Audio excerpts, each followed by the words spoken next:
Welcome to the InfoWars Nightly News. It is Tuesday, January 27th, 2015, and I'm Leanne McAdoo. Here are tonight's top stories. Tonight, artificial intelligence, friend or foe? Who will control it? Can it be controlled? And epic snow fail in the Northeast. What does regional climate alarmism tell us about global climate alarmism? All that and more on tonight's InfoWars Nightly News.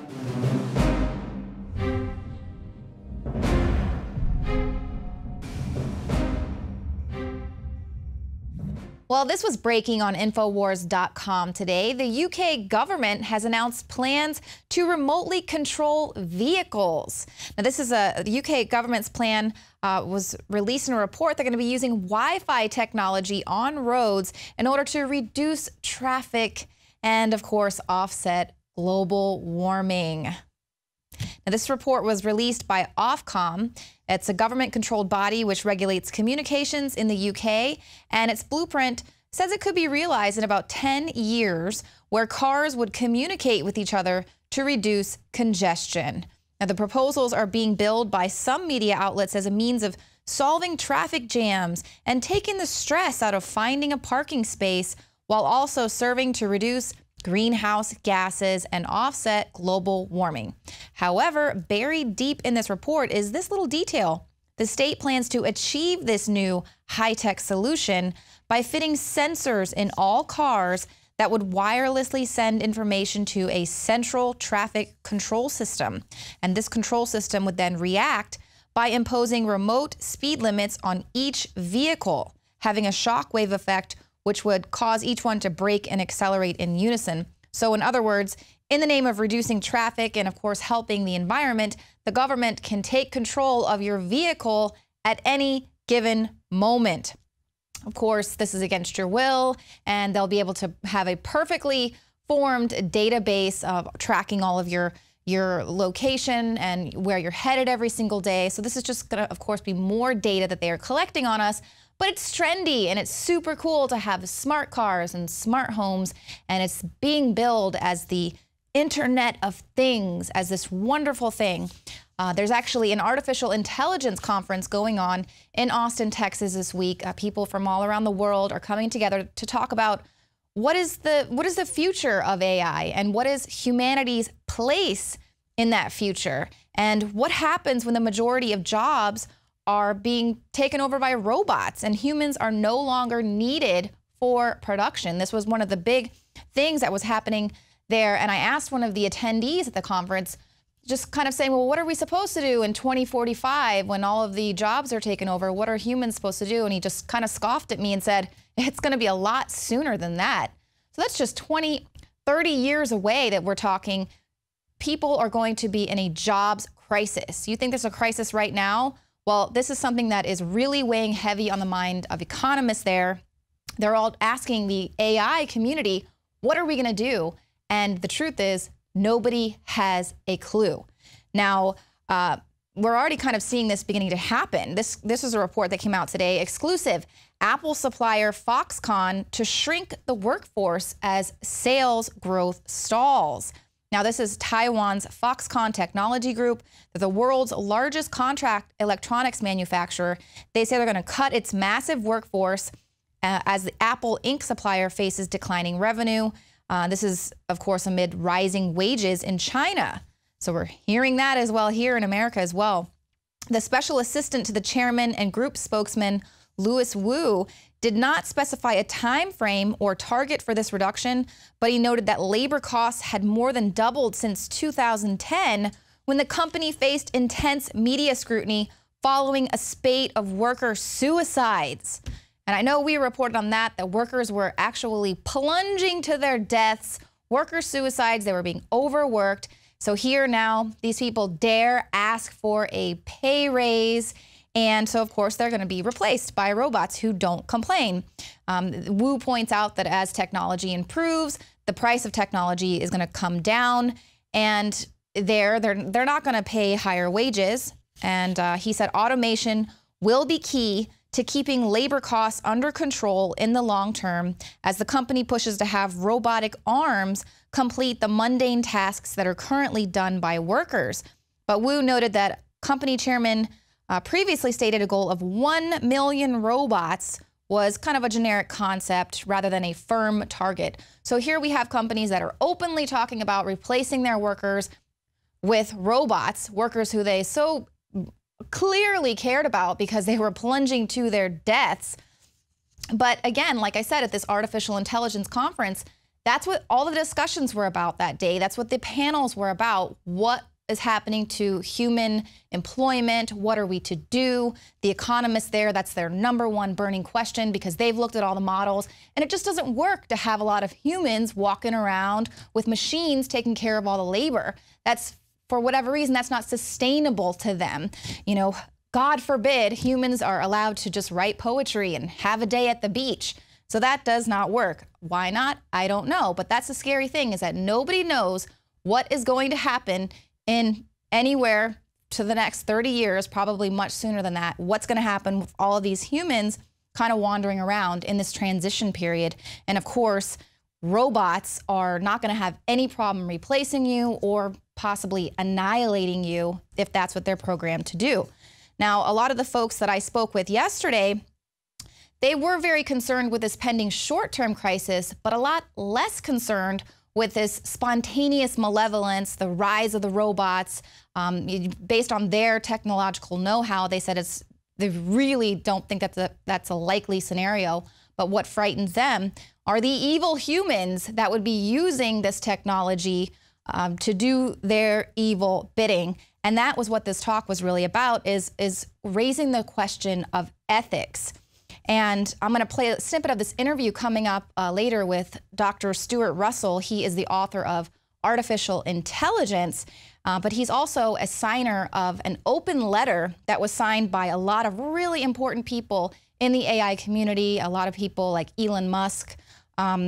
This is an open letter at futureoflife.org. And basically what they are suggesting is the focus, they are calling for the focus to not just be on making AI more capable, but on maximizing the societal benefit of AI. They say, let's not create things that are going to wipe out humanity. Let's just be smart.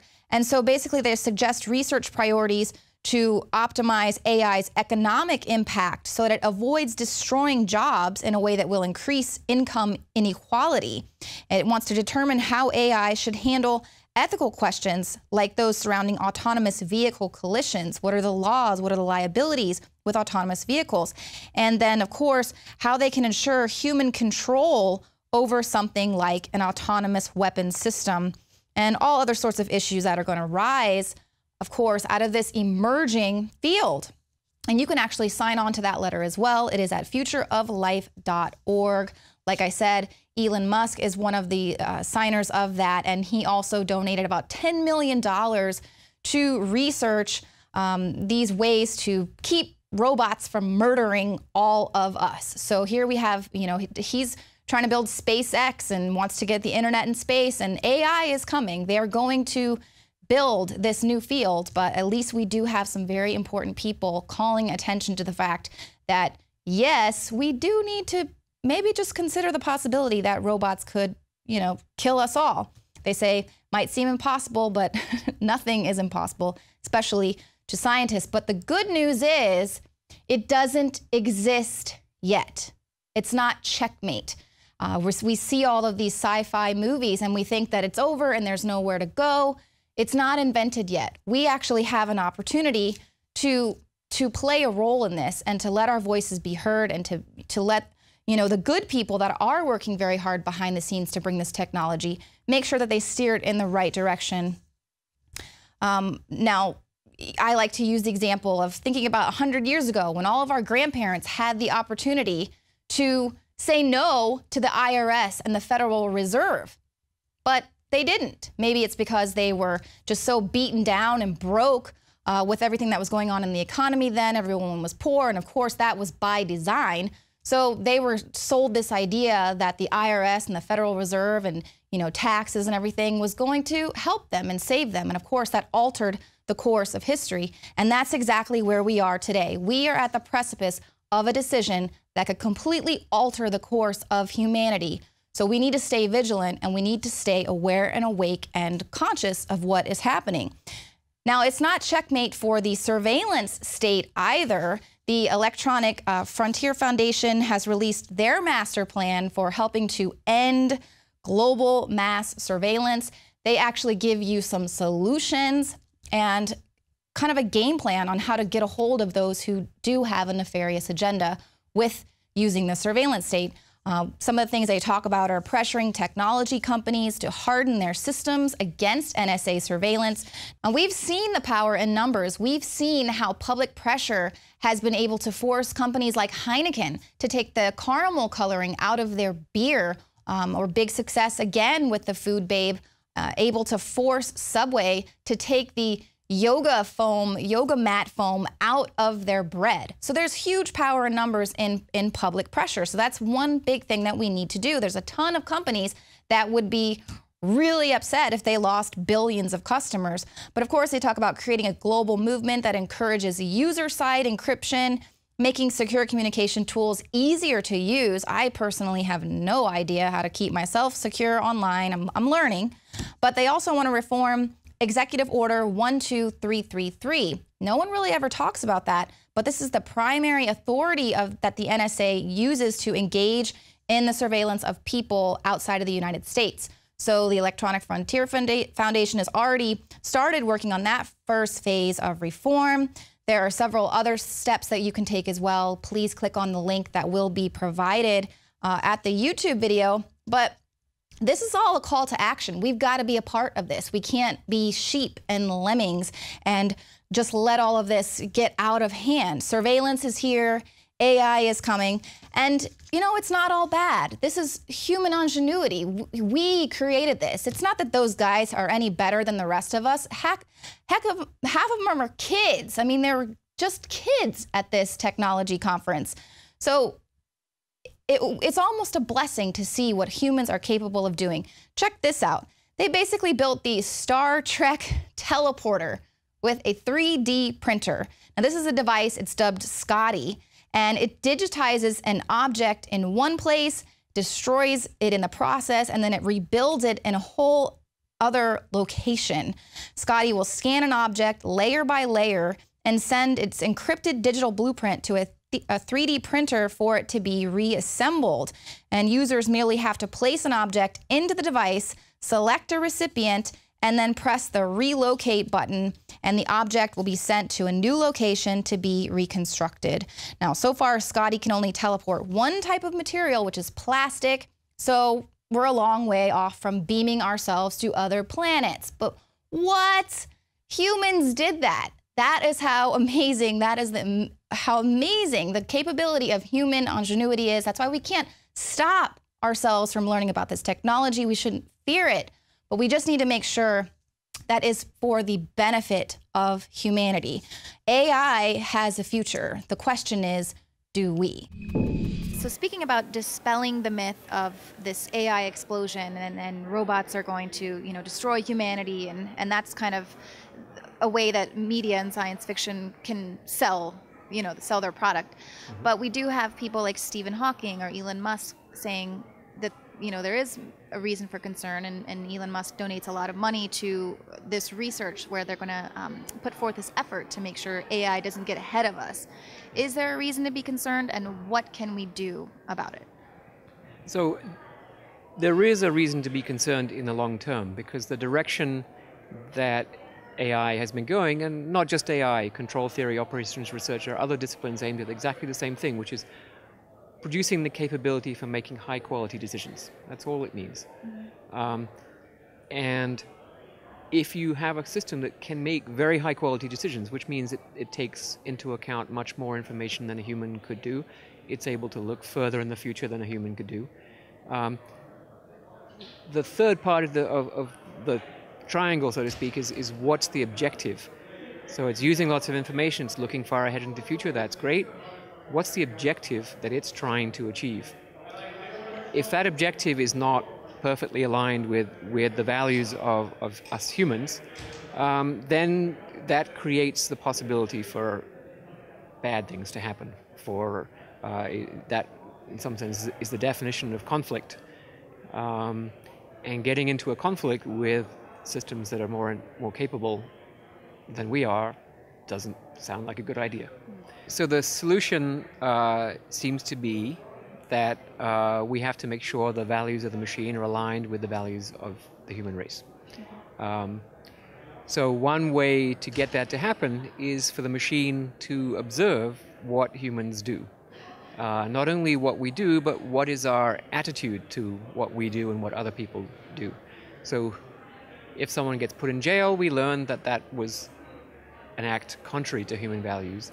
If someone gets up in the morning and makes a cup of coffee, then the machine learns that having some coffee in the morning is valuable to humans, vital to humans, and there is a lot of information out there. Who gets to decide what is positively beneficial?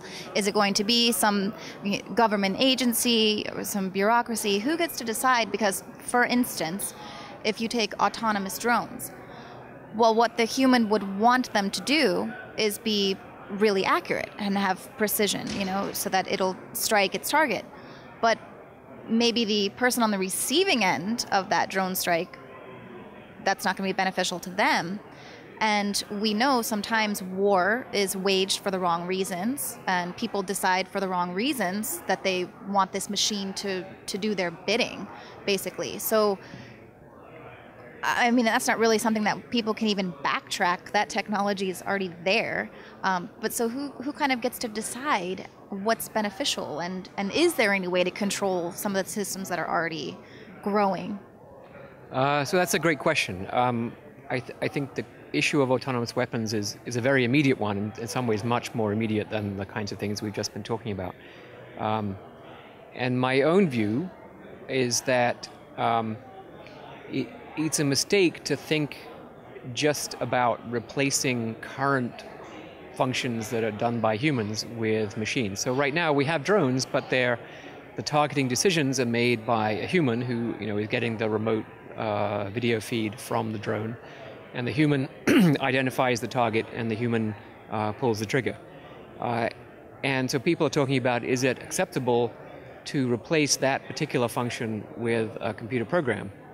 And the argument then focuses on accuracy and moral agency and liability and responsibility, and whether it exactly fits the Geneva Convention and issues like that. And that argument is playing out right now in the United Nations.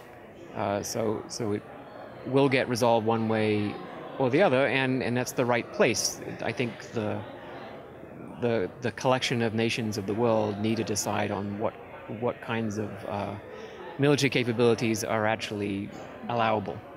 Yeah. But the reason I think it's a mistake is because it assumes that everything remains the same, that we just replace an existing human function with an algorithm or a machine, and nothing else changes. But in fact, if you have autonomous weapons, you're going to have an arms race of autonomous weapons, because once you have autonomous attack weapons, then you need autonomous defense weapons, because human reaction times are going to be too slow. You're going to then look at autonomous attack weapons that are anti-personnel.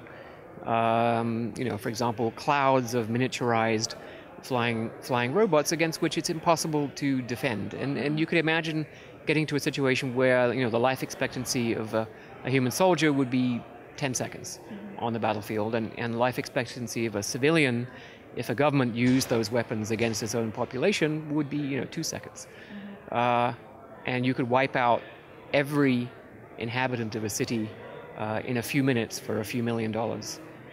This is just not a direction that I think we should go.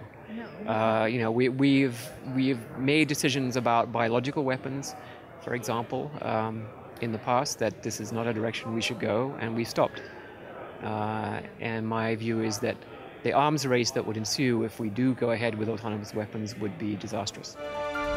The knowledge of the ancients, tried and true, trusted herbs and extracts fused with the latest nutraceutical science. Introducing the all-new Ancient Defense Herbal Immunity Blend, crafted with over 14 key ancient herbs and extracts to supercharge and prepare your body for what experts admit is the most dangerous season of the year. We have rejected hundreds of other formulations in our quest to bring you what is simply the most powerful and comprehensive proprietary formula that we have ever created in the realm of herbal immunity. For the last 2 years, our team has been working with top doctors, nutritionists, and chemists to develop the ultimate nutraceutical formulation. Experience the benefits of combining over 14 ancient herbs and extracts with exciting new advances in nutraceutical science. For a limited time, get 25% off on this introductory offer. Visit ancientdefense.com or call 888-253-3139. ancientdefense.com. Every year we make resolutions to lose weight and get in shape. And the truth is, it's hard, even with diet and exercise, because of toxic food in our environment that is stressing our bodies more than ever before. Working with experts in nutrition and biochemistry, I found that super high-quality nutraceuticals, in addition to my diet and exercise, were the answers that synergistically worked. I could see the drastic changes every day with the amount of weight I've lost, my increased stamina, and more of a twinkle in my eye. That's why we are now so excited to launch the InfoWars Life Resolution Pack, combining 3 essential formulations: oxygen-based cleanser Oxy Powder, the Secret 12 bioavailable vitamin B12, and your choice of super female or super male vitality. Now all available at a discounted price to you and your family to bring in the new year and make 2015 a true success. That's InfoWarsLife.com or 888-253-3139. 2015 is the year to do it, and it all starts at InfoWarsLife.com.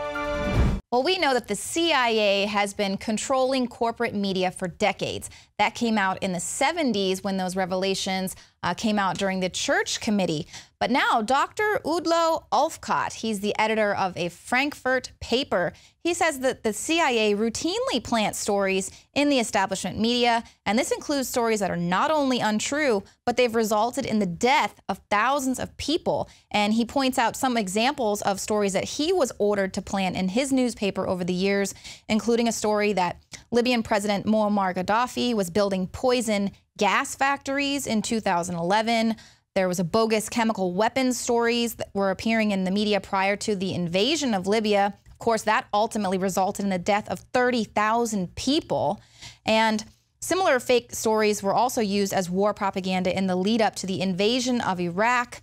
These were summarily dismissed as intelligence failures. Never forget Nurse Naira.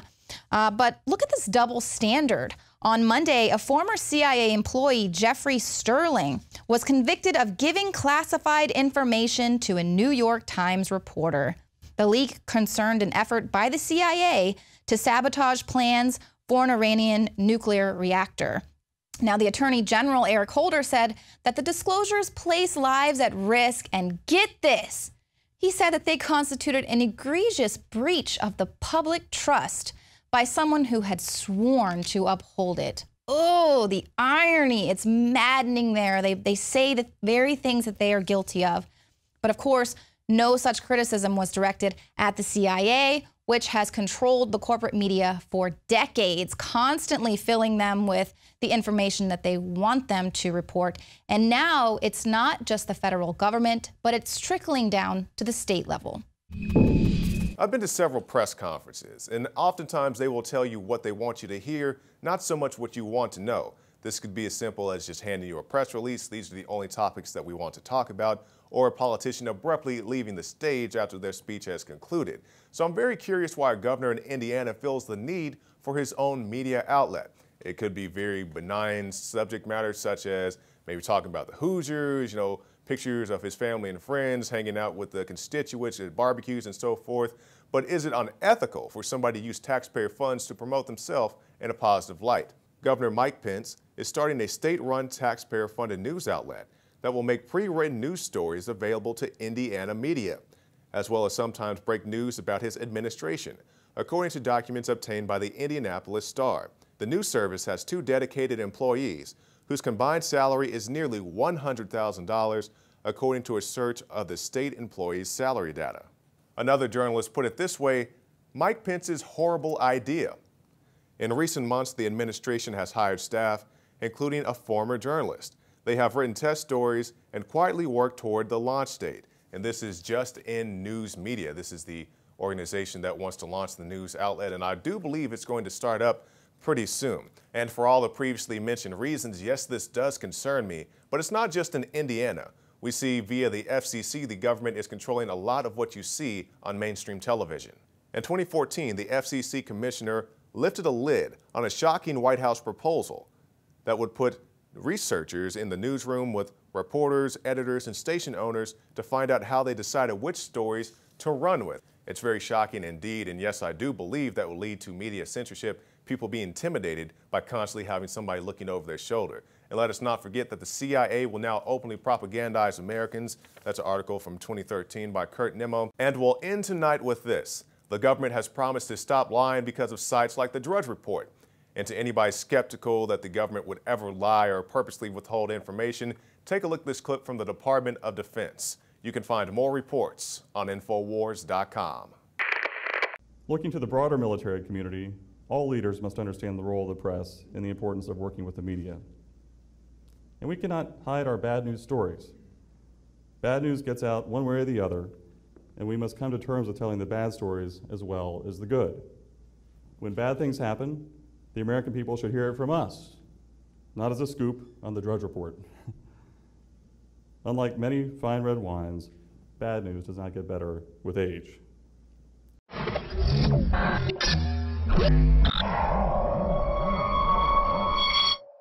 Sold out for weeks due to the difficult and extensive proprietary process behind its creation, the exclusive InfoWars Life Secret 12 formulation is now back in stock in the last limited shipment of 2014. The most bioactive form that has been created with our proprietary process. This ultra-clean vitamin B12 nutraceutical has been carefully crafted and developed over the last 2 years and is based on cellular science of how your body actively absorbs essential nutrients. Secret 12 is taken by mouth, right on the tongue, and then swallowed. No needles, no injections. Vitamin B12 deficiency is linked to scores of serious problems. And Secret 12 is a fusion of 2 organic proprietary forms of vitamin B12, bringing you a true nutraceutical quality vitamin B12. Secret 12. Secret 12 is an excellent Christmas gift and is tailor-made to boost your New Year's resolutions. Supplies of Secret 12 are very limited. Secure yours today at InfoWarsLife.com or by calling toll-free 888-253-3139.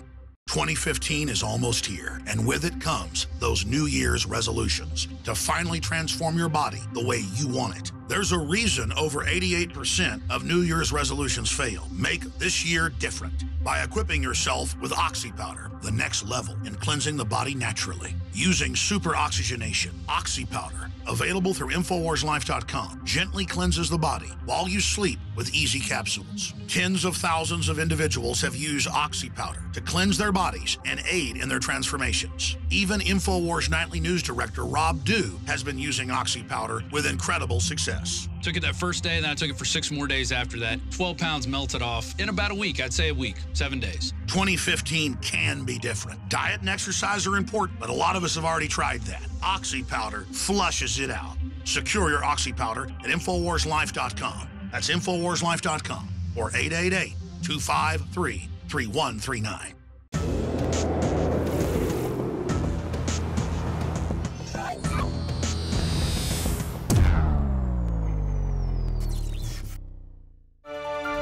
Were you one of those poor souls who got stuck in the Snowmageddon? Dan Badandi reported that they even declared martial law in Rhode Island. We're going to get a report coming from him later.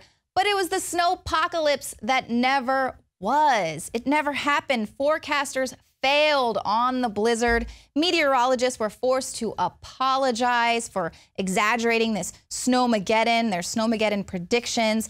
Now, of course, this over-exaggeration was predicted to be the worst ever blizzard to ever hit the East Coast just 2 days ago. So in 2 days, they can't even have accuracy of what is supposed to be the worst blizzard ever.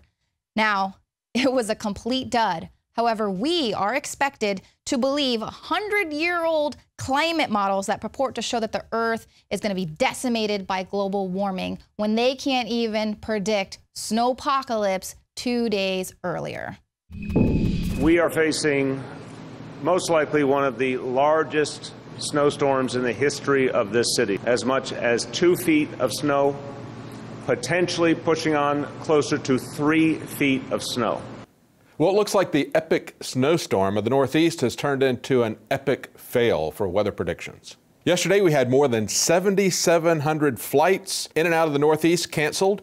Most of those aren't going to get started again until Wednesday. We had schools, businesses, government offices closed, shoppers emptied the store shelves, bridges, tunnels were closed, the subway was closed, and then, of course, the traffic ban. De Blasio said, get off the roads, get off the streets, get off the sidewalks. And he threatened that people would be subject to summonses, in other words, tickets, or arrest if they were out on the street past 11 p.m., a curfew. So much for the NYPD's new policy of not issuing tickets or arresting people unless absolutely necessary. De Blasio said that even bicycle delivery men would be barred from the roads until everything is safe. So there you have it.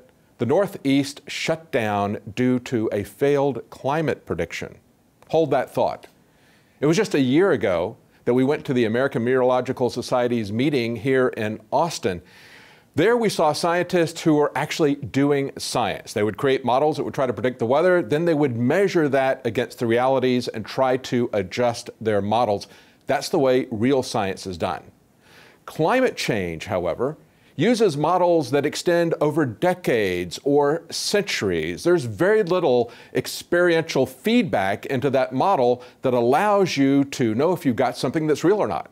But of course, we've been able to see some aspects that indicate that these models have massively failed. We've seen CO2 rise very rapidly without an increase in temperature. We've seen the humidity not go up as predicted, and that's a key part of any kind of global warming prediction, global warming modeling. And of course, nowhere in any of their models is there a 20-year pause in global warming. Yet we have seen that.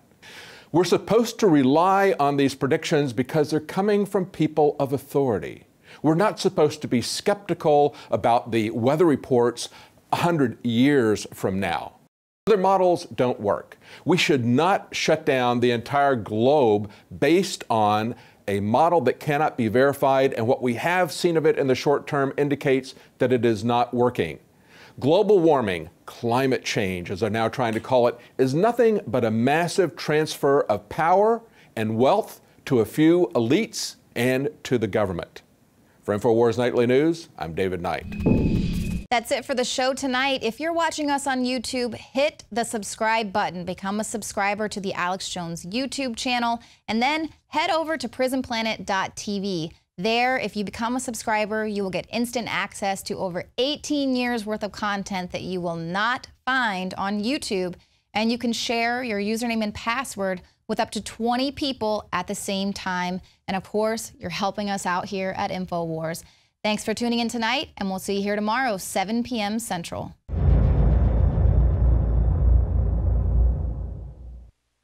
City of Austin tap water versus filtered City of Austin tap water.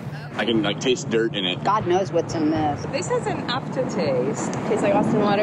Yeah, it does. Ugh. These people just sampled City of Austin tap water straight from the faucet. Next, we had them try a sample of tap water filtered through the ProPure G2.0 filtration system. High quality H2O. That one is better. Tastes like nothing. Yep, I know what good water tastes like. It's good water. Most tap water contains added substances like fluoride, chlorine, Monsanto's deadly pesticide, glyphosate, and many others. Studies prove that these substances are linked to an assortment of major health issues, including tooth decay, lowered IQ, and even cancer. It tastes like you're drinking out of the lake when you're drinking tap water.